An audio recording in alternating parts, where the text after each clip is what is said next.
আমি পিয়ালি। তো আজ আমি চলে এসেছি তোমাদের সাথে আমার বইমেলার আরও কিছু বই শেয়ার করার। তো এই স্লটে আমি বইমেলার সেই বইগুলোকেই রেখেছি যেগুলো আমি বেশিরভাগটাই অনলাইন থেকে কিনেছি, এবং একটা বই আছে যেটা আমি বইমেলা প্রাঙ্গণ থেকে কিনেছি, বইমেলায় গিয়ে কিনেছিলাম। বাকি সব বই নয় অনলাইন থেকে কেনা, নয় আগের বইমেলা থেকে কেনা, আগের কোনো বছরের বইমেলা থেকে কেনা। আমি সেটা বলে দেবো। একটি বই আছে যেটা বইমেলা শুরু হওয়ার কয়েকদিন আগে আমি কলেজ স্ট্রিট থেকে কিনেছিলাম, সেটাও আমি বলে দেবো। তো আরেকটি বই আছে পুরনো, যেটা আমি কলেজ স্ট্রিট থেকেই কিনেছিলাম ওই বইমেলার সময়। তো ওটা একটু পুরনো ভার্সন, তো সেটাও আমি বলে দেবো। তো চলো শুরু করে নেওয়া যাক আমাদের আজকের ভিডিও। আচ্ছা, তো আমার প্রথম বই হচ্ছে রূপক সাহার হরফ, যেটা আনন্দ থেকে প্রকাশিত। এটার দাম হচ্ছে 400 টাকা। এটার পেজ সংখ্যা হচ্ছে 270। এই বইটি পড়তে গিয়ে আমার যেটা মনে হয়েছে যে এটা মেন বিষয়বস্তু হচ্ছে হাতের লেখা, মানে হ্যান্ড রাইটিং অ্যানালিসিস, যেটা আমাদের সাইকোলজির ক্ষেত্রে খুবই পরিচিত একটা জায়গা, যেটাকে গ্রাফোথেরাপি বলা হয়, অনেক সময় গ্রাফোলজি বলা হয়। তো সেই টপিকটার জন্যই আমার বইটা কিনে পড়ার মেন আগ্রহ হয়। এবং যদিও গ্রাফোলজির ব্যাপারে আমি অনেক কিছু পড়েছি বা জানি আগে থেকে, বাট তাও কীভাবে গল্পটা লিখেছে এটা জানার জন্য পড়া শুরু করি। গল্পটির মধ্যে গ্রাফোলজি রিলেটেড যে জায়গাগুলো আছে সেগুলো সত্যি খুব ইন্টারেস্টিং। বাকি গল্পের মধ্যে রূপক সাহার বাকি গল্প আমি পড়েছি, অনেক গল্পই। এখানে যে চরিত্রগুলো দেখিয়েছে তাতে মেইন যে চরিত্র ছিল অভির, এই অভি যে চরিত্রটা দেখেছে সেটা আমার একটু মেল শভিনিস্ট, একটু পেট্রিয়ার্কাল লেগেছে কোথাও, মেইন যে হিরোর ক্যারেক্টারটা দেখিয়েছে। বাকি আমার অন্যান্য চরিত্র নিয়ে কিছু বলার নেই, তো বিভিন্নভাবে গল্পের মধ্যে সেগুলো এসে পড়ে। গল্পটা নিয়েও আমার সেইভাবে কিছু বলার নেই, তবে আমি এটুকু বলতে পারি যে রূপক সাহার অন্যান্য গল্পের তুলনায় আমার এই গল্পটা অতটাও ভালো লাগেনি। আর এখানে দেখানো হবে যে অভি অ্যাকচুয়ালি গ্রাফোলজি নিয়ে একটা রিসার্চ করছে, তার নিজের একটা ইনস্টিটিউট সে তৈরি করছে আস্তে আস্তে কলকাতা শহরে, এবং সেখানেই সে জড়িয়ে পড়ছে বিভিন্ন রকম ঘটনার সাথে। রাজনৈতিক কিছু জায়গা উঠে আসছে, সামাজিক কিছু জায়গা উঠে আসছে, তার পারিবারিক জায়গা উঠে আসছে, এবং সেখানে অনেকগুলি মেয়ে তার সাথে জড়িয়ে পড়ছে, এবং তার আশেপাশের কিছু মেয়ে চরিত্র এখানে দেখানো হয়েছে, কিছু লোকের চরিত্র এখানে দেখানো হয়েছে যাদের সাথে ক্লাসে ও জড়িয়ে পড়ছে বারবারই, এবং সেখান থেকে বিভিন্ন রকম সামাজিক পটভূমিকায় কী কী হচ্ছে, কীভাবে অভি সেখান থেকে বেরোচ্ছে, সেগুলো নিয়েই মেন গল্প। এবং শেষ পর্যন্ত যেহেতু ও গ্রাফোলজিস্ট, এবং ও যেহেতু হাতের লেখা থেকে বুঝতে পারে দেখে মানুষের চরিত্র, এবং অনেকেই ওর কাছে আসে, জানার চেষ্টা করে তার নিজের ব্যাপারে, কিন্তু ও যাকে বিয়ে করবে বলে ঠিক করে, ওরই বাড়ির কাছে থাকা একটি মেয়ে সঞ্জু বলে, শেষ পর্যন্ত সে কোন একটা লেখা থেকে বুঝতে পারে যে সঞ্জুর মধ্যেও কিছু সমস্যা আছে, তার হাতে লেখা থেকে কিছু জিনিস উঠে আসে, যেটাতে সে তখন একটু কনফিউজ হয়ে যায় যে তাকে বিয়ে করা ঠিক হবে কি হবে না। তারপরে গিয়ে লাস্টে কি হবে এবং কিভাবে বিষয়গুলো ক্লিয়ার হবে সেটা নিয়ে পুরো গল্পটা। তো গল্পটার শুরু এবং মাঝখানে অনেক কিছুই গ্রাফোলজি রিলেটেড কিছু জায়গা আছে যেগুলো ইন্টারেস্টিং, অনেকগুলো জায়গা উঠে আসছে ইন্টারেস্টিং, পড়তে ভালো লাগবে। কিন্তু আমি যেহেতু রূপক সাহার গল্পের সাথে অনেক ছোটোবেলা থেকে পরিচিত, আমার মানে বলতে গেলে উপন্যাস বা বড়দের উপন্যাস পড়া শুরু কোথাও রূপক সাহার গল্প থেকেই, সাদা পাতায় কালো দাগ, ওটা আনন্দবাজার পত্রিকাতেই মনে হয় বেরিয়েছিল, তো ওটা দিয়েই আমার মনে হয় বড়দের উপন্যাস পড়া শুরু, সেটাও খুব একটা বড় বয়সে নয়, বেশ মানে তখন ওই কিশোর থেকে বয়স সন্ধির সময়কালের সময়। তাই জন্য আমি রূপক সাহার লেখার সাথে ভীষণভাবে পরিচিত, আজ নয় বহু বছর ধরে। তো সেই জায়গা থেকে আমি বলতে পারি যে আমার অভি চরিত্রটা খুব একটা ভালো, মানে পুরোপুরি খারাপ লেগেছে তা নয়, কিছু জায়গা হয়তো ভালো লেগেছে, কিন্তু কিছু জায়গায় আমার একটু পেট্রিয়ার্কাল জায়গা লেগেছে, এবং কিছু দৃষ্টিভঙ্গি আমার একটু অদ্ভুত লেগেছে, রূপক সাহার অন্যান্য গল্পের জায়গা থেকে এই গল্পটা আমার খুব ভালো লাগেনি। এটা ছিল আমার ফার্স্ট বই, রূপক সাহার হরফ।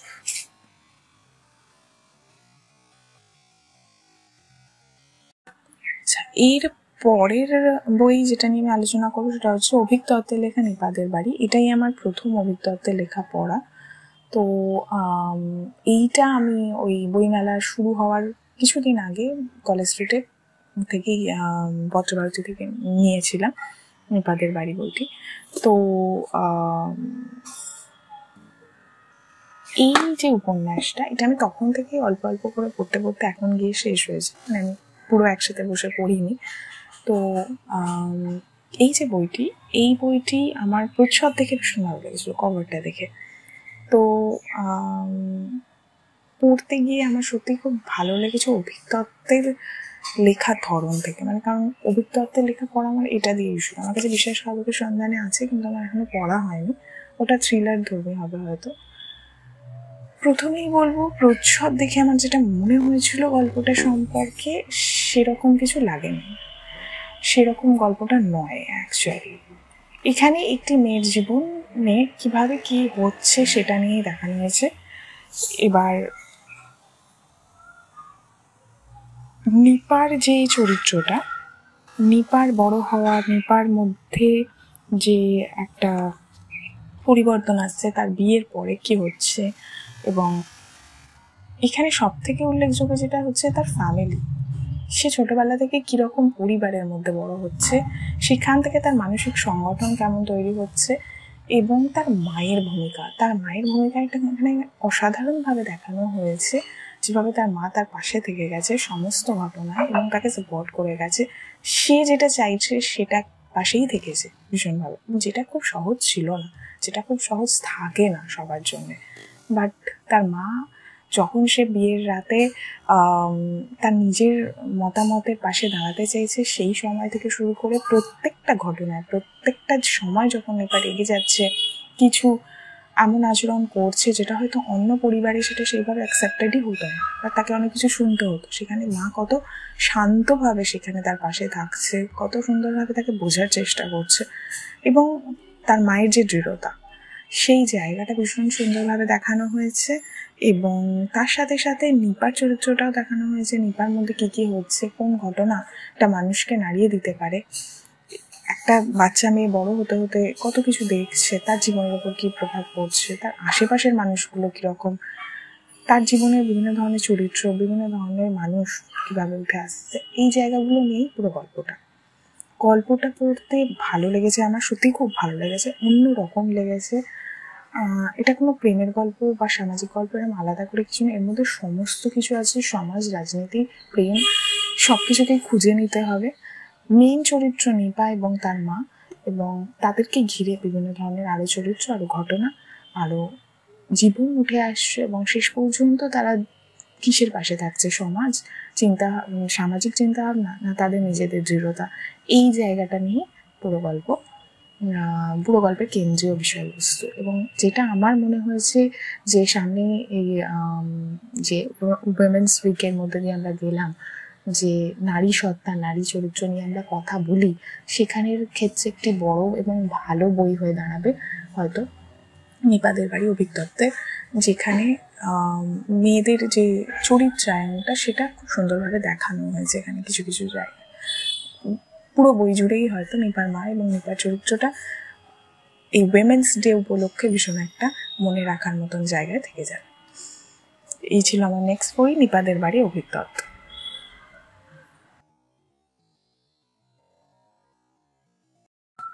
আচ্ছা, এরপর আমি যেটা নিয়ে আলোচনা করব সেই বইটা আমি কলেজ স্ট্রিটের পুরনো বইয়ের মধ্যে থেকেই কিনেছিলাম।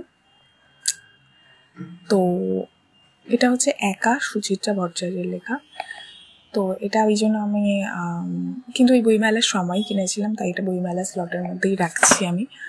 আমার বইমেলা স্লট শেষ হবে না, বিশাল বড়। তো যাই হোক, এই বইটা হচ্ছে সুচিত্রা ভট্টাচার্যের লেখা, এটা আনন্দ থেকে প্রকাশিত। এর দাম আমি এখন জানি না এখানে, কারণ এটা যেহেতু পুরোনো বই, এখানে একটা 325 টাকা লেখা আছে, আসল দাম কত সেটা আমি এখানে দেখতে পাইনি। যাই হোক, তো এই গল্পটা আমার বলতে গেলে কেমন লেগেছে বলতে গেলে বলবো যে বিশাল কিছু ভালো লাগেনি আমার এই গল্পটা, তবে এটার একটা ভূমিকা আছে এবং শেষের দিকটা আমার বেশ অন্যরকম লেগেছে, একটু কিছু কোথাও একটা ছুঁয়ে যাওয়ার মতো। মেনলি গল্পটা হচ্ছে এখানে তৃষিতাকে নিয়ে, তৃষিতা এবং সিদ্ধার্থর যে জীবন সেটার আশেপাশেই গড়ে ওঠা, আরও সবার চরিত্র, আরও সবার জীবন উঠে আসছে কীভাবে সেটা নিয়েই গল্পটা। তৃষিতা হচ্ছে তুয়ার মা এবং সিদ্ধার্থ হচ্ছে লালটুর বাবা। এবার এই যে তৃষিতার আগে একজনের সাথে বিয়ে হয়েছিল তার চরিত্র, এবং তারপর সিদ্ধার্থরও আগে একজনের সাথে বিয়ে হয়েছিল, তার জায়গা থেকেই তার ছেলে হচ্ছে লালটু। এবার এই যে লালটু আসছে কলকাতায়, তারপর সে ইঞ্জিনিয়ারিং কলেজে ভর্তি হবে, তৃষিতার মেয়ে তুয়া, তার সাথে কীভাবে বন্ধুত্ব তৈরি হচ্ছে, এবং তৃষিতার সাথে আবার তার আগের হাজব্যান্ডের কীরকমভাবে আবার দেখা হচ্ছে। আগের হাজব্যান্ডের চরিত্রটা খুব ইন্টারেস্টিং লেগেছে আমার, ওনার নামটা আমার মনে নেই, অয়নের ক্যারেক্টারটা আমার বেশ ভালো লেগেছে এই গল্প। তো অয়নের একজন ওয়াইফ আছে, মোস্ট প্রবলি শর্বরী। তো এই যে বিভিন্ন ধরনের চরিত্র এরা আসছে, এবং এখানে দেখানো হয়েছে যে সবাই কেমন স্বার্থান্বেষী, কেমন নিজেদের কথা ভেবে, নিজেদের ভবিষ্যৎ ভেবে, ভবিষ্যৎ গোছানোর তাগিদে কত কিছুভাবে মানুষের পরিবর্তন হয়, এবং সেখানে গিয়ে ব্যক্তি মানুষের বা মানবিকতার জায়গা মাঝে মাঝে আমরা হারিয়ে ফেলি। সেই জায়গাগুলোকেই হয়তো সুচিত্রা ভট্টাচার্য এই গল্পের মধ্যে দিয়ে তুলে ধরতে চেয়েছেন। তো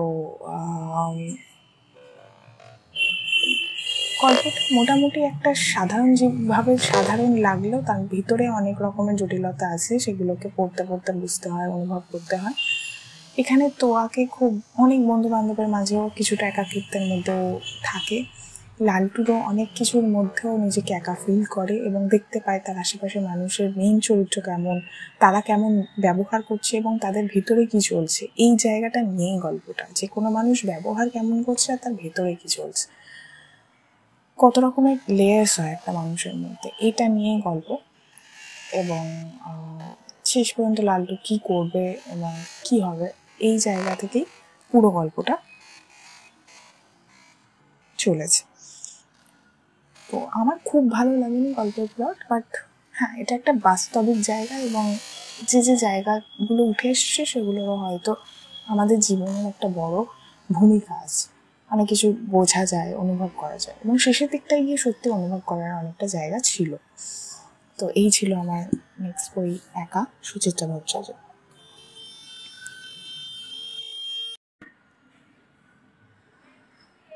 আচ্ছা, এরপর আমি যে বইটির কথা বলবো সেটা আমার আনন্দ থেকে প্রকাশিত, সেটার নাম হচ্ছে কম্পাস, যেটা ভীষণভাবেই বহু চর্চিত এবং সরঞ্জিৎ চক্রবর্তীর অন্যতম একটি বই বলবো আমি এটাকে। তার কারণ হচ্ছে সরঞ্জিৎ চক্রবর্তীর অন্যান্য বই অনেক ছোটোবেলা থেকেই আমি পড়ে আসছি এবং খুব পছন্দের একজন লেখক উনি আমার, কিন্তু কম্পাস বইটি আমি ছোটোবেলায় পড়েছিলাম, তারপর ভুলে গেছিলাম, তো আমি আবার পড়লাম এখন। এটা বইমেলার সাথে খুব একটা রিলেটেড নয়, এটা আমার কাছে আগে থেকে ছিল, তারপরে কোথায় রেখেছি আমার মনে নেই, আমি আবার একজনের কাছ থেকে নিয়ে পড়েছি। তো কম্পাস যে বইটি, সেই বইটির মধ্যে অনেকগুলো চরিত্র উঠে আসছে, এবং সব থেকে ইম্পর্টেন্ট আমার মনে হলো কম্পাসটা পড়তে গিয়ে, যে কম্পাস বইটি উনি একটা ভীষণ অন্যরকম জায়গা থেকে এবং সত্যি উল্লেখ করার মতন একটা বই ওনার লেখা অন্যান্য বইয়ের তুলনায়। এটা সবার সংগ্রহেই থাকার দরকার আছে বলে আমি মনে করি, কারণ কম্পাস বইটার মধ্যে এত ছোট ছোট অনুভূতি আছে, এত ছোট ছোট জায়গা আছে যেগুলো সত্যি ছুঁয়ে যাওয়ার মতন। প্রত্যেকটা চরিত্র কোথাও একটা কিছু বলে যায়, কিছু একটা শিখিয়ে যায়, কিছু একটা বুঝিয়ে যায়, ভীষণ গভীরভাবে উপলব্ধি করার মতন একটা বই। এখানে আসলে দেখানো হয়েছে দুটো আদিত্য মৌরিমা সেন একজন কাপল, আর এদিকে হচ্ছে পুনর্জিৎ আর উষ্মিল আর একজন কাপল। এবার এই দুজন কাপল দুটো প্রজন্ম দেখানো হয়েছে বেসিক্যালি। তো এই আদিত্য আর মৌরিমার যে প্রজন্ম, সেটা 60-70-এর দশকের সময় যখন নকশাল আন্দোলন চলছে সেই সময়কার একটা চিত্র দেখানো হয়েছে। তখনকার কলেজ লাইফ, তখন কিভাবে প্রেম হচ্ছে, সম্পর্ক তৈরি হচ্ছে, বন্ধুত্ব হচ্ছে, সেইখান থেকে আসছে এই পুনর্জীবিত তুষমিলের এখনকার জীবন। এবার এই যে ডিফারেন্সটা, এই ডিফারেন্সটা এখানে অনেকগুলো জায়গায় দেখানো হয়েছে। তখনকার এবার সেই সমস্ত চরিত্রগুলোর সাথে আরও অন্যান্য চরিত্র উঠে এসছে। আদিত্যর বন্ধু, তাদের সাথে যারা যারা নকশাল আন্দোলনে জড়িয়ে পড়ছে, তাদের সাথে কীভাবে পুলিশের ব্যবহার এবং রাজনৈতিক কিছু পটভূমিকা, সামাজিক কিছু জায়গা, এগুলো উঠে আসছে। প্রেমের সাথে সাথে ভুল বোঝাবুঝি, এই জায়গাগুলো উঠে আসছে। ভালোবাসা কীরকম গভীর হতে পারে সেটাই মেইন বিষয়বস্তু এই বইটির, এবং সেটা সত্যি সরঞ্জিৎ চক্রবর্তী বোঝাতে পেরেছে এই গল্পটার মধ্যে দিয়ে। ছুঁয়ে গেছে মনকে সত্যি। আগেও যখন পড়েছিলাম ছুঁয়েছিল, কিন্তু সেটা অন্যরকম ছিল, কারণ তখন আমি অনেকটা ছোট ছিলাম। এখন অন্যভাবে বুঝেছি এবং সত্যি মনে হয়েছে গল্পটাকে অনেকভাবে উপলব্ধি করা যায়। হয়তো আবার পরবর্তীকালে পড়লে অন্যরকমভাবে ফিল করবো। ভীষণ মনে রাখার মতন একটা গল্প। এটা পড়েই উপলব্ধি করতে আমি বেশি কিছু বলবো না, বাস এইটুকুই বলার ছিল। এটা ছিল আমার নেক্সট বই, কম্পাস, সরঞ্জিৎ চক্রবর্তী।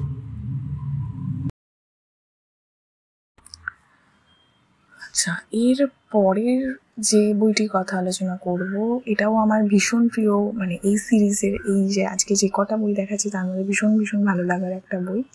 সেটা হচ্ছে চাঁদের উপত্যকা, পার্থ দের লেখা। এটা প্রতিভাসের বই। এটা আমি বইমেলা থেকেই কিনেছিলাম, কিন্তু এটা অনেক বছর আগে কিনেছি। কবে কিনেছি আমার মনেও নেই। এটা প্রকাশিত হয়েছিল মোস্ট প্রবাবলি 2017, তো ওই সময়ই হয়তো কিনেছি। তার দাম লেখা আছে 250 টাকা। তো এটা হচ্ছে অ্যাকচুয়ালি লেখক যেটা লিখেছেন যে উনি চাঁদের পাহাড় পড়তে গিয়ে ওনার মনে হয়েছে যে শঙ্করের জীবনে একটাই অ্যাডভেঞ্চার থাকতে পারে না, শঙ্করের জীবনে আরও অনেক অ্যাডভেঞ্চার হওয়ার দরকার ছিল। কেন শঙ্করের আরও কিছু অ্যাডভেঞ্চার দেখানো হলো না, কেন লেখক দেখালেন না, এই নিয়ে ওনার মনে একটা প্রশ্ন ছিল। সেখান থেকেই এই বইটা লেখা ওনার। তো সেখান থেকে লিখতে গিয়ে উনি দুটো গল্প লিখেছেন এখানে। দুটো গল্পেই শঙ্করের পরবর্তী কিছু অ্যাডভেঞ্চার উনি তুলে ধরার চেষ্টা করেছেন। সেখানে শঙ্কর প্রথম যাবে ব্রাজিলে চাকরি করতে যাবে। রাবারের যেখানে উৎপাদন হয় সেই জায়গায় গিয়ে দেখতে পাবে একটা ষড়যন্ত্র হচ্ছে, এবং সেখানে উনি, সেটা হচ্ছে কেইমান অ্যানাকোন্ডার সাপোর্ট সংকুল আমাজনের বর্ষাবন। সেইখান থেকে একটা অ্যাডভেঞ্চার দেখানো হবে। একটা গুপ্তধন খোঁজার চেষ্টা করবে এবং সেখানে ওর পিছু নেবে ওখানকার যারা যারা এই গুপ্তধনটাকে পেতে চায় তারা। কিন্তু সেখানে কীভাবে শঙ্কর তাদের সাথে লড়াই করে সে গুপ্তধনের সন্ধান পাবে এবং সেটাকে সেখানেই রেখে আসবে, সেটা প্রকৃতির সম্পদ হিসেবেই, সেই জায়গাটা একটা দেখানো হয়েছে। দ্বিতীয় উপন্যাস হবে সাইবেরিয়ায়। তাদেরই গ্রামের প্রসাদ দাস বলে একজন, সে গ্রেফতার হয়েছে ট্রান্স সাইবেরিয়ান রেলে খুনের ষড়যন্ত্রের অভিযোগে। তো সেইখানে হিংস্র নেকড়ে আছে, সেই জায়গা থেকে রহস্য, ষড়যন্ত্র। এই গল্পটা ভীষণ সুন্দর গল্প ছিল একটা, এবং এটা ওই প্রথম বিশ্বযুদ্ধের আগে, ওই সময়টা যখন প্রথম বিশ্বযুদ্ধ শুরু হবে ওই সময়কার একটা গল্প। বলসেভিক পার্টির উত্থান হচ্ছে, তো সেখান থেকে কিভাবে ষড়যন্ত্রটাকে সাথে মোকাবিলা করবে এবং তার মুখোমুখি দাঁড়াবে, লড়াই করবে, এবং ভাসিলিসার ভাইকে উদ্ধার করবে, তার বাবাকে উদ্ধার করবে, তার সাথে প্রসাদ দাসকে উদ্ধার করবে, সমস্ত কিছু লড়াইয়ের মধ্যে দিয়ে। এই অ্যাডভেঞ্চার নিয়েই পুরো বইটা। তো ফার্স্ট গল্পটার নাম হচ্ছে চাঁদের উপত্যকা, আর চাঁদের উপত্যকার একটা বর্ণনাও থাকবে এখানে, এই ব্রাজিলেরই ওখানকার। আর সেকেন্ড গল্পটা হচ্ছে রাজবংশী স্বর্গ, যেটা ওই সাইবেরিয়ার, রাশিয়ার ওই জায়গাগুলো নিয়ে। তো এই ছিল আমার নেক্সট বই, চাঁদের উপত্যকা, পার্থ দে। পুরোপুরি একটা অ্যাডভেঞ্চার কাহিনী, এবং জায়গাগুলোর যে বর্ণনা এখানে দিয়েছে লেখক অসাধারণ ছিল। আমার খুব ভালো লেগেছে পড়তে। মানে থ্রিলারের থেকে কোনো অংশে তো সত্যিই কম না, এবং একটা অন্য ধরনের একটা থ্রিলিং এক্সপিরিয়েন্স। যখন এই জায়গাগুলোর বর্ণনা, কীভাবে বিপদের সম্মুখীন হচ্ছে, সেই সাহসিকতা, মানে অসাধারণ একটা অভিজ্ঞতা হবে এই বইটা পড়লে। আবারও চাঁদের পাহাড়ের পর আমার অনেকটাই এক লেগেছে, যদিও চাঁদের পাহাড় আমি সিনেমায় দেখেছি, আমি চাঁদের পাহাড় বইটা এখন অবধি খুব একটা ভালোভাবে পড়ে উঠতে পারিনি। তো চাঁদের উপত্যকা বইটা আমার ভালো লেগেছে অ্যাডভেঞ্চার হিসেবে।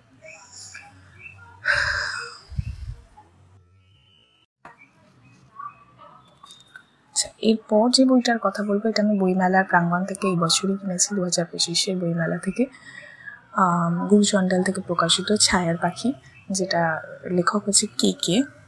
তো এই বইটা কিনেছিলাম যখন, র্যান্ডামলি কিনেছিলাম, খুব একটা দেখে কিনিনি, জাস্ট একটুখানি পড়ে নিয়ে কিনেছি। যখন পড়তে শুরু করেছিলাম মনে হয়েছিল এটা আমার বোঝার ঊর্ধ্বে, মানে এতটাই কিছু কিছু গভীর কথা লেখা আছে।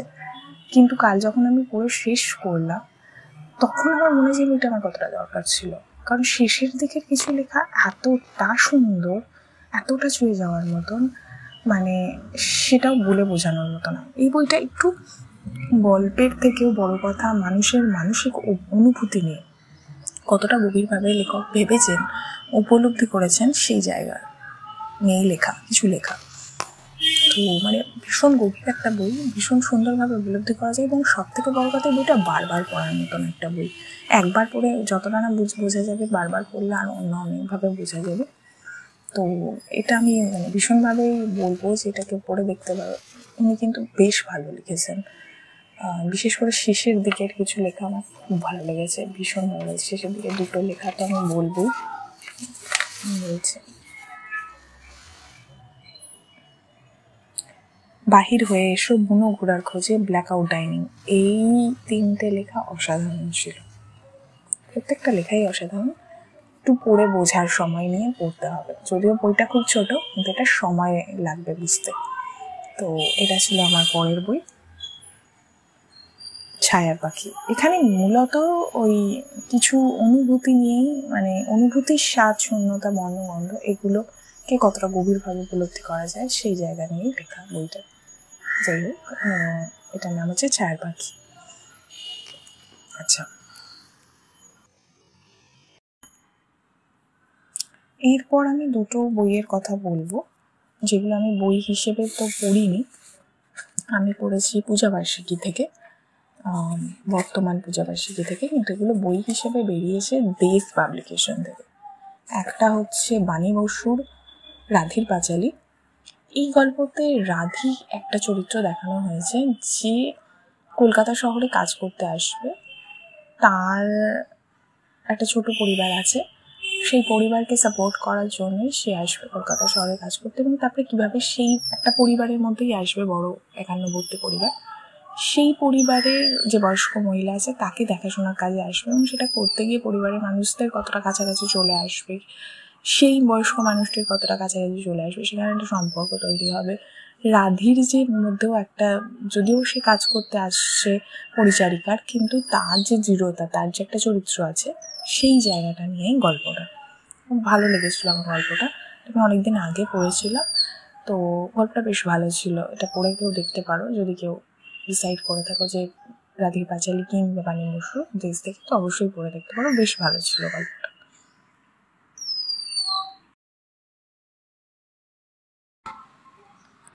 আচ্ছা, এরপর আমি যে গল্পটার কথা বলবো সেটা হলো লীনা গঙ্গোপাধ্যায় হলুদ পাখির পালক।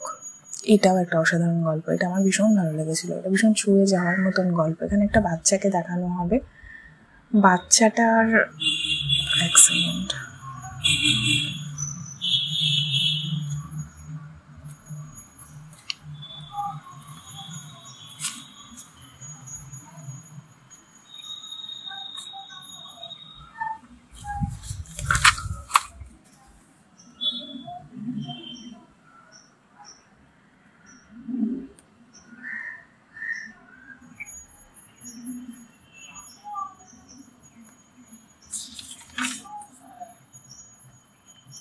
বাচ্চাটি অসুস্থ, সম্ভবত বাচ্চাটির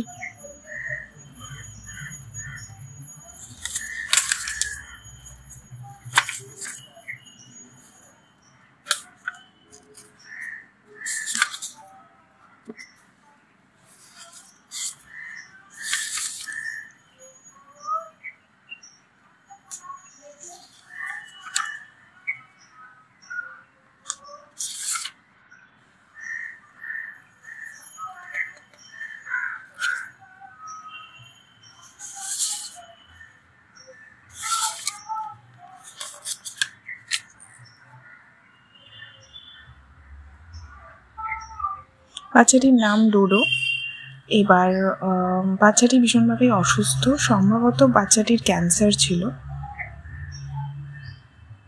তো আমার এই মুহূর্তে মনে পড়ছে, আমি এটা অনেকদিন আগে পড়েছিলাম। যাই হোক, একটি বড় অসুখের মধ্যে দিয়ে, অসুস্থতার মধ্যে দিয়ে যাচ্ছিল এবং বাচ্চাটির মা বাবার মধ্যে ছাড়াছাড়ি হয়ে যাবে। বাবা অন্য একজনকে বিবাহ করবে, বিয়ে করে আলাদা থাকবে, কিন্তু মা তার শ্বশুরবাড়িতেই থেকে যাবে। মা বাচ্চাটি মানে মায়ের যে শ্বশুরবাড়িতে, তার যে শ্বশুর মানে ওর হাজব্যান্ডের যে বর, সে ওকে যেতে দেবে না। এবং হাজব্যান্ডের যে বাবা, হাজব্যান্ডের বর বলছে, হাজব্যান্ডের যে বাবা, সে ওকে যেতে দেবে না এবং সে শ্বশুরবাড়িতেই থেকে যাবে তো বাচ্চাটিকে নিয়ে। এবং সেখানে এই মা আর বাবার মধ্যে যে সম্পর্কের দোলাচল, সেইটাকে দেখানো হয়েছে। তার মধ্যে বাচ্চাটার যে একটা নিরাপত্তাহীনতা, সেই জায়গাগুলোকে, তার অসুস্থ অবস্থায় তার বাবাকে খুঁজতে চাওয়া, সেইটাকে, এবং মাকে প্রতিনিয়ত কতটা যন্ত্রণার মধ্যে দিয়ে যেতে হচ্ছে, কত কিছু সামাজিক উপেক্ষার মধ্যে দিয়ে যেতে হচ্ছে, সেই জায়গাগুলো নিয়ে গল্পটা লেখার ধরনটা খুব ভালো ছিল এবং বেশ ছুঁয়ে যাওয়ার মতনই একটা গল্প। শেষ পর্যন্ত কি হবে সেই জায়গাটাও বেশ সুন্দরভাবে লেখা হয়েছে। তো এটাও দেশ পাবলিকেশন থেকে বেরিয়েছে, হলুদ পাখির পালক, লীনা গঙ্গোপাধ্যায় লেখা। তো এই ছিল আমার এবারের পড়া কিছু বইমেলার আর একটা পার্ট। তো আবার আশা করছি খুব তাড়াতাড়ি কিছু বই শেষ করে তোমাদের সামনে আনতে পারবো বইমেলার নেক্সট পার্টটা। এবং এটাতে আমি চেষ্টা করব এই বছরই বইমেলা থেকে কেনা বেশ কিছু বই তোমাদের সামনে নিয়ে আসার। আমি আসলে সমস্ত কিছু একসাথে করতে চাইছি, কিন্তু করতে গিয়ে অনেকগুলো জায়গায় গ্যাপ পড়ে যাচ্ছে, যেখান থেকে এবছরের বইগুলো আমার দেখানো হচ্ছে না। বাট আরও অনেক কিছু পড়ার জমে যাচ্ছে। চেষ্টা করছি আমি সব কিছুকে একসাথে করেই কীভাবে করা যায়। যদি পারি একটা ফুল ভিডিও আনার চেষ্টা করবো পুরোপুরি বইমেলায়, তবে ওটা আমার আনতে হয়তো একটু লেট হবে। যতক্ষণ না শেষ হবে বইগুলো, আমি ততক্ষণ আনবো না। তো যাই হোক, তার মধ্যে তোমরা সবাই খুব ভালো থেকো, বই পড়তে থাকো এবং খুব তাড়াতাড়ি আবার কথা হচ্ছে।